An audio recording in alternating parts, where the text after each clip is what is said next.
Welcome back to the webcast. It's EPL Match Week 11. That's Jacob. Let's go.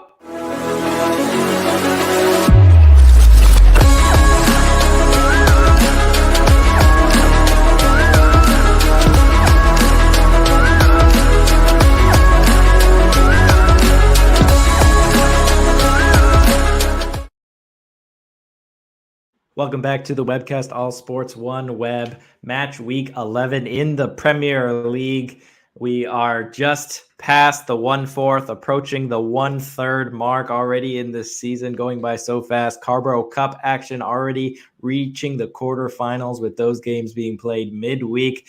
Champions League resumes. The second half of the group stage of Champions League will be kicking off this Tuesday and Wednesday. Some great games, especially in that group of death. PSG welcome Milan, and Newcastle travel to Dortmund for that one. Going to be fantastic. But we got to kick it off with tomorrow starts Premier League Match Week 11.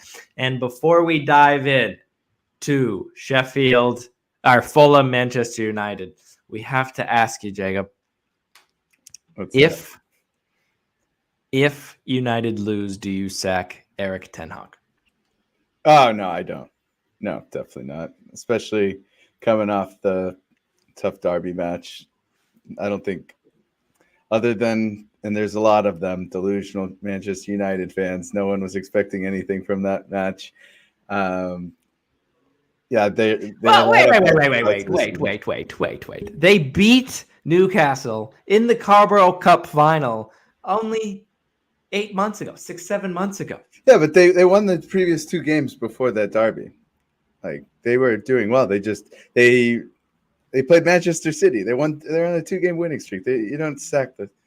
They're in 8th place. They'll be fine. They didn't have Casemiro also for the last 3 games because the injury in the international break, and he got a red card somewhere too. He hasn't played like half their games. They'll be fine. Well, I will also add then the last 5 goals scored for Manchester United. Scott McTominay with a hat trick, Maguire and Delo.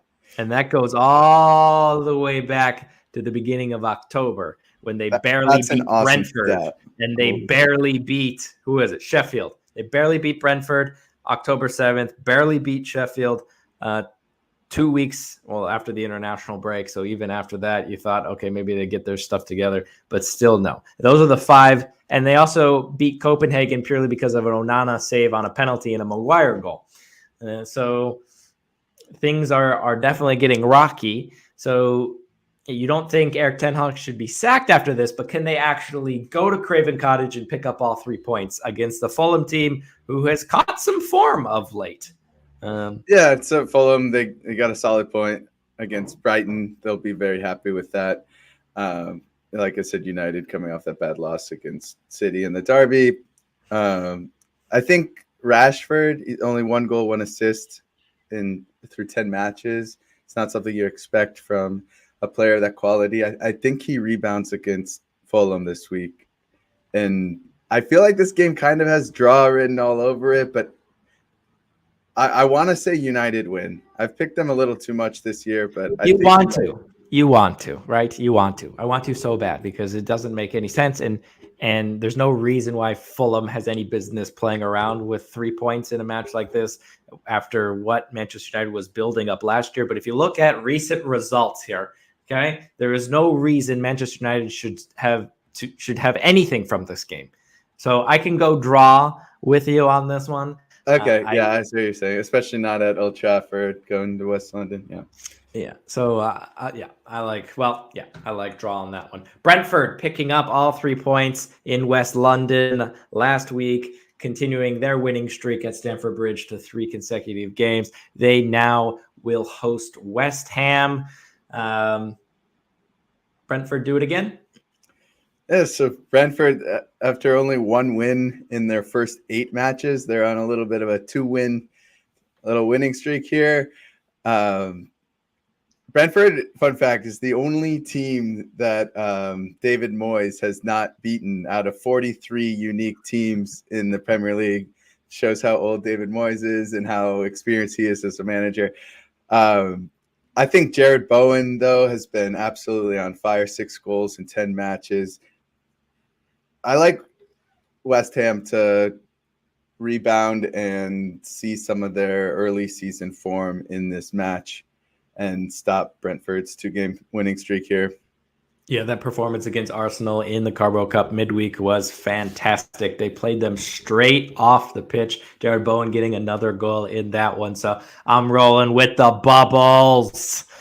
The Bubbles going into Brentford, picking up all 3 points. Manchester City, anything but a win here. I mean, do we need anything here against Bournemouth?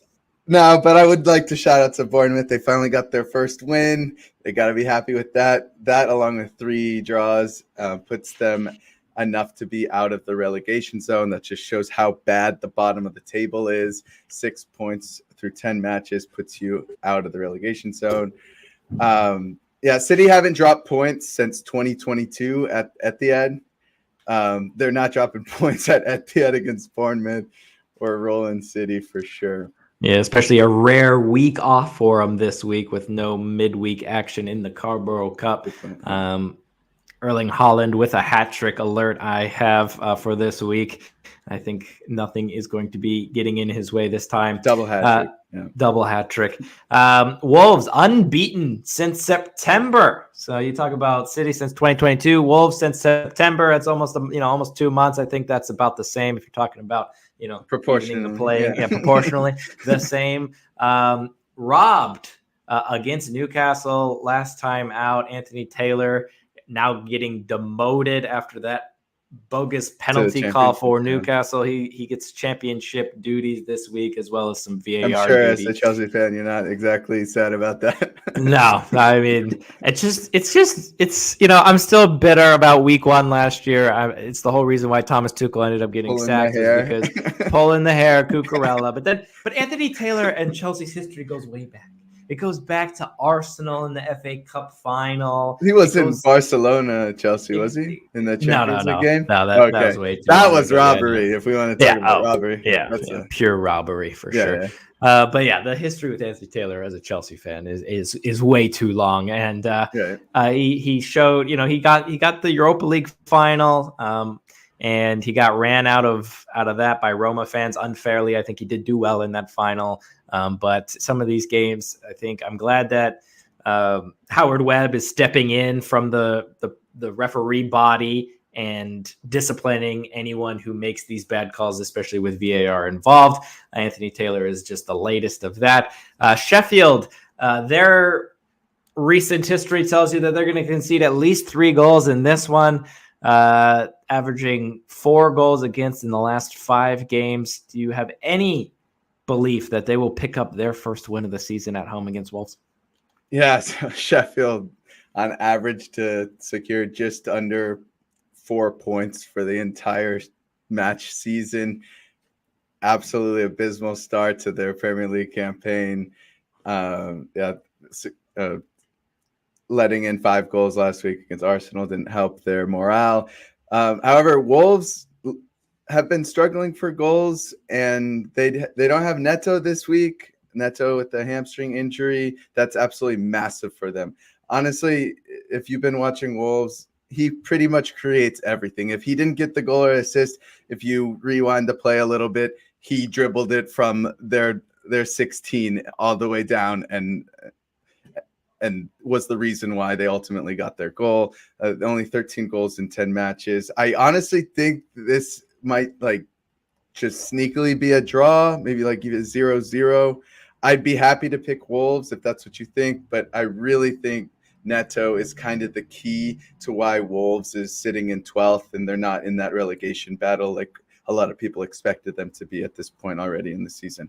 Yeah, that and Hwang has the best start to a Premier League season for Wolverhampton, tied in their entire history. I think he gets on the score sheet against Sheffield, whether that's some individual brilliance or not. Been linking up with Neto usually, but yeah, okay. But he has the talent. The goal he scored against Newcastle was absolutely fantastic, making up for that fake foul that caused the penalty.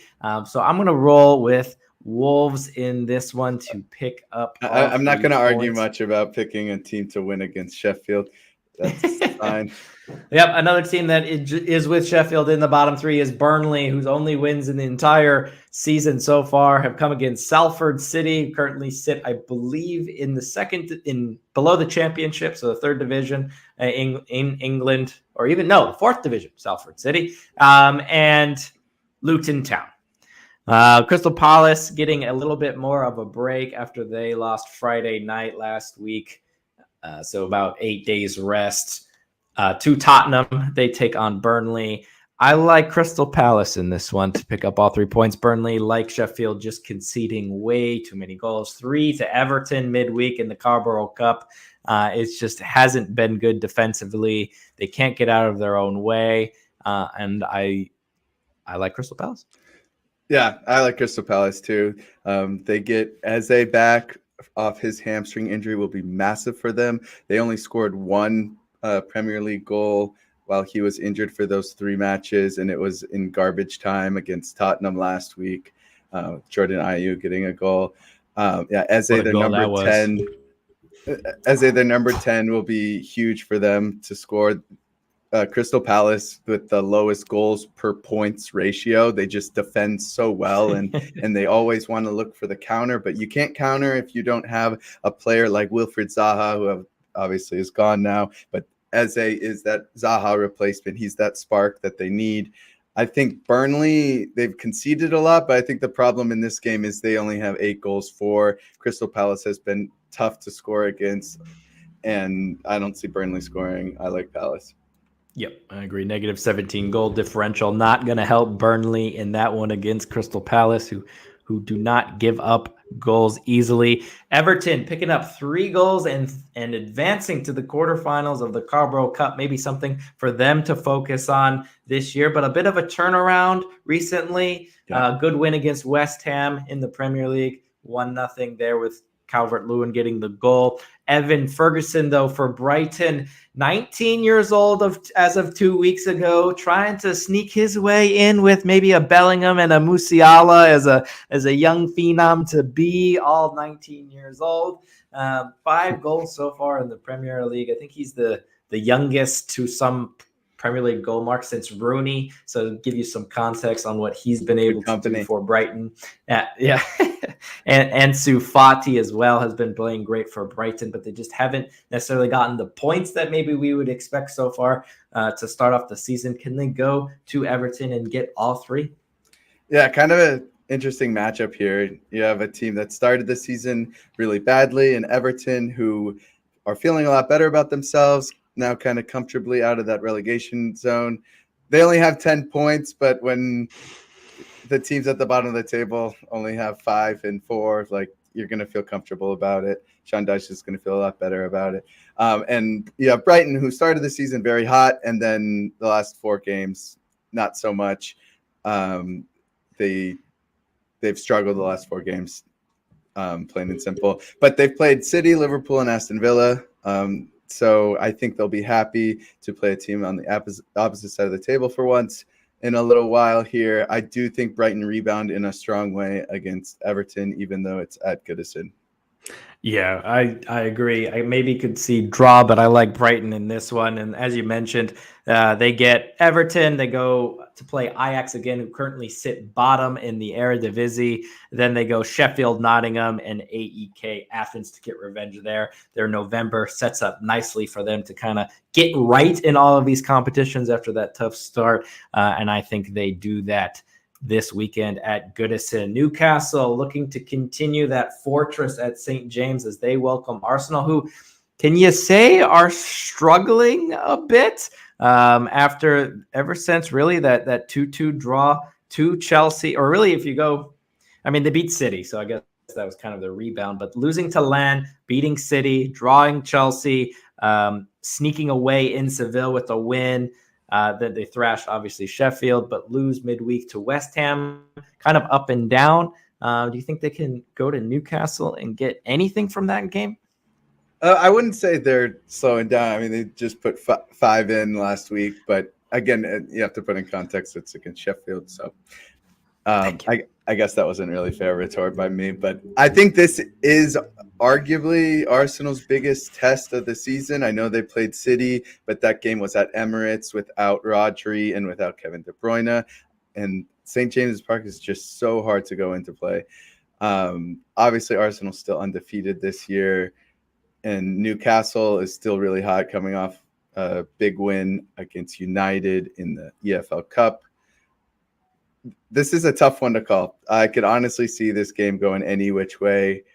I do like Newcastle here at home. Their only loss coming against that 10-man Liverpool team with the Darwin Núñez brace. I think sub. Right, yeah. I like Newcastle, but I said the same thing with City, Arsenal at Emirates. I could see a draw, win, loss. This is a tough one to predict. Yeah, definitely is. Newcastle kind of resting some people midweek against, both Newcastle and Arsenal both rested some people midweek. Newcastle taking on United at Old Trafford, Arsenal taking on West Ham. And at the London Stadium, Newcastle looked dominant, Arsenal looked terrible, so they both will probably go back to their full team, and I think Newcastle will just have enough. But I do worry if they're keeping an eye on the Champions League midweek, where they go to Dortmund, I believe it is. They really need a bounce back after losing last time out to Dortmund. So I wonder if they do keep an eye on that. But I do like Newcastle to get off to a good start in this one and probably pick up all 3 points. I can see a draw, so I am open to that. But I will lean Newcastle at home for this one. Another good team at home is Nottingham Forest, at least for the first 75 minutes, and then they always throw it away. Will they throw it away to Aston Villa this time around? They'll throw it away, and they'll throw it away before the 75th minute mark. Ollie Watkins, 5 goals, 5 assists through 10 matches. He's having a great season. Granted, 3 of those goals was against Brighton in that thrashing. Aston Villa, though, they're sitting 5th place. Who would have picked them through 10 matches to be in a Champions League spot? I surely didn't. Unai Emery has got to be happy with what they're doing. I love John McGinn. I'm picking Aston Villa. Hey, there we go. Okay. I can go with Aston Villa. And I mean, you never know, with Tottenham playing Chelsea, Arsenal playing Newcastle, Villa could win and go 2 points from the top of the table this week. Liverpool will also look to kind of capitalize maybe on some tougher games for their title contenders as they take on Luton Town. I guess the fair question is how many in this one? Yeah, I mean, this is a comfortable Liverpool win. There's no other result you should feel confident in. Luton Town, though, shout out to them. The best newly promoted side through 10 matches. Still sitting in that relegation spot, but they've done better than Burnley and better than Sheffield. And I think their matches have been a lot more watchable. I don't think they beat Liverpool, though. Yeah, I would agree with that. Liverpool 3 against Forest last time out. A good win there in the Carabao Cup as well, getting Gakpo on the score sheet. Everyone's getting involved. Everyone's getting back healthy. I got Liverpool to win this one. Luton Town, though, their chairman coming out and say, we know what we're doing. We're kind of taking it slow. It's okay. We're going to just do the best we can and then try to pick up our points at the second half of the season. So hopefully they are just working in the long term to try and avoid relegation. And like you said, just being 1 point outside of the relegation zone with how poor they have been so far is a win in my book. So it's hard not to root for the little guy whose stadium is wedged in between houses there. In Luton, and it's absolutely fantastic to watch that stadium under the lights. But Liverpool take all 3 points. Tottenham welcome Pochettino back for the first time in 4 years. We'll see the welcome that he gets as Chelsea take on Tottenham. Who do you have in that one? Yeah, this is a tough one to call. Obviously, London derby. Pochettino's going to want to win this one so bad after. Honestly, his exit from Tottenham was always a little strange for me. I didn't see that coming. After he made it all the way to the Champions League final with that team, Pochettino's going to want to win this one badly. Chelsea coming off a loss to Brentford but still playing pretty well. Had 69% possession. I think Chelsea is honestly still doing totally fine, and there's no panic button being pressed in West London for that team at least. I this is another game that I could see going any which way. I like draw here, but I could be convinced otherwise. Yeah, I mean, when you look at Chelsea's season as a whole, it's been just, kind of up and down, injuries left or right, formation changes, what is happening, no one can score. A great expected goal if you look over the course of the season, not a lot of goals. Bad losses, but not a lot of goals against. So it's a lot of give and take. We'll see the formation that Pochettino rolls out with. A game against Brentford, I don't know why you're playing Desai on the right-hand side. Cucurella and Gusto's on the bench. Reece James was on the bench. I get Reece James being on the bench. He then came on later in the game, but why don't you play Gusto over there, or even put Colwell on the left and move Cucurella to the right? He has been playing fantastic. And even though some of the chances for Brentford came down that right-hand side, well, Chelsea's left-hand side, but Brentford's right-hand side, I don't actually blame Cucurella for really anything. I think he had a decent to good game to continue his strong performances. So I like him to stay on the left-hand side. He was left 2-on-1. Sterling just did not want to track back off of a throw-in. He just thought it'd be better to mark the guy sitting closer to the halfway line than the guy who played a 1-2 down the line. Poor marking at the back post again. We've seen that multiple times from Chelsea. Poor back post marking leading to an easy header for a goal that happened against Arsenal for Trossard's goal. Happens again against Brentford. You can't be doing that, especially against a team with the chemistry, with the fluid system that Tottenham play with. Their goals against Crystal Palace were absolutely fantastic. James Maddison is playing probably one of the best center midfielders and assisters. You mentioned Neto with all that he's been able to do, but James Maddison has been absolutely fantastic this season. Son, 8 goals in his last 7 games. Good amount of rest as well for Tottenham. They're looking to stay strong, stay atop the table. I think it'll be a tight one. Chelsea have tied Liverpool, have tied Arsenal so far this season. Good performances in both of those games, so I can see a good defensive structure there. It's just whether or not they're going to have lapses, but can they score? And that has been, a big struggle for Chelsea. And I just do not think that they will get enough. And I think they will have a lapse. I can see this being a 0-0 draw, but if I had to lean one way, I would have a 1-0 win for Tottenham in this one. As much as I hate to say it, I just cannot see us getting over the hump. Now, Reece James came on. We saw him also start midweek in the Carabao Cup. His runs are absolutely fantastic. Enzo is now back. He missed that Brentford game. He is back. Him being able to play those over-the-top balls, I think, will cause Tottenham problems. It's just whether or not you can square it up to a Cucurella, who had a top-of-the-6 shot against Brentford, skied it. Sterling should have scored from the top of the 6, skied it. Cole Palmer should have scored from the top of the 6, hit it wide, made it look like a pass. I mean, you can't ask for any more of these better opportunities with these runs, with the formation that we have, the way we set up. We are asking for someone to finish these, and no one is able to do it. Nicholas Jackson isn't making the runs over the top. I mean, to be honest with you, as I end my rant once again, Chilwell and Reece James, a little bit of Mudryk, but they really are the only ones who are making those outside runs at a consistent basis when they're on the field.